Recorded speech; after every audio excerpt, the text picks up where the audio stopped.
but there was a lot to chew on, no question about it.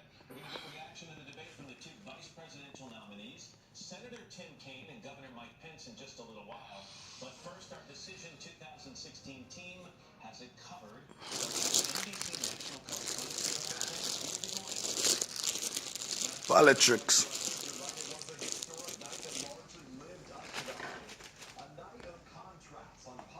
Personality and preparation. Hillary Clinton demonstrating her preparation.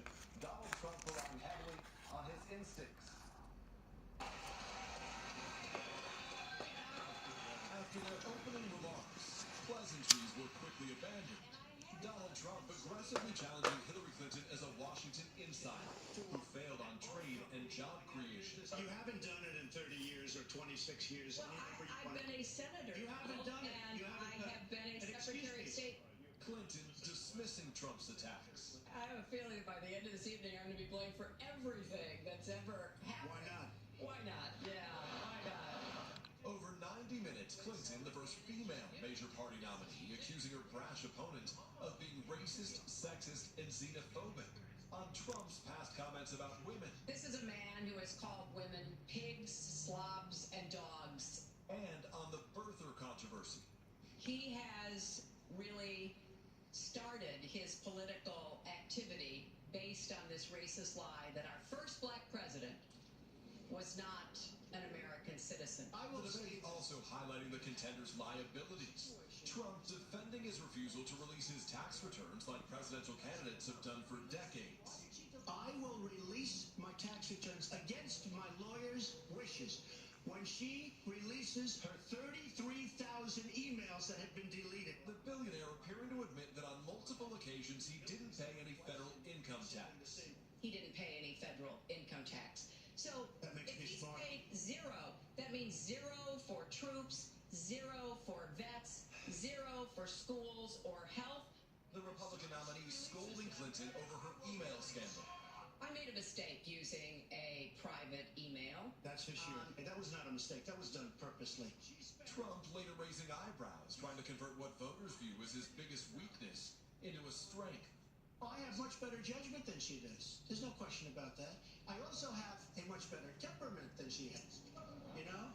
One of the night's fiercest exchanges on defeating ISIS. Well, at least I have a plan to fight ISIS. No, you're telling the enemy everything you want to do. No, we're not. See, you're telling the enemy everything you want to do. No wonder you've been fighting. No wonder you've been fighting ISIS your entire adult life.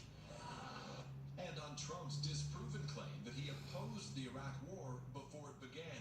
Donald supported the invasion of Iraq. Wrong. That is absolutely Wrong. proved. The later it got, the more heated the exchanges. Where did you find Her name Where is did you find Alicia this? Machado, Where did you find and this? she has become a U.S. citizen, and you can bet Oh, really? she's going to vote Oh, this November. Okay, good. Let me just tell you. But by night's end, Clinton believes her own debate preparation paid off. I think Donald just criticized me for preparing for this debate. And yes, I did. And you know what else I prepared for? I prepared to be president. And I think that's a good thing. Unlike in past campaign years, there's no written agreement between the two campaigns that would effectively lock them in to participate in each of the next two debates. And while Donald Trump's advisor, Rudy Giuliani, said last night that if he were running, he would pull out of the next debate, Trump told NBC News late last night that he is committed to showing up for the next debate, scheduled October 9th. Matt and Savannah. Peter, thank you very much. Let's turn to Chuck Todd and Nicole Wallace. They're with us now. They're awake. Good morning to both of you, night owls. Okay, Chuck, I think if you watched this until 9:30 and turned it off, a lot of people felt Trump's having a very good night. But it did seem like his energy and his answering of the questions waned over the night. Would you agree? I think it's the lack of preparation showed itself in the last half of the debate. The irony of him talking about her stand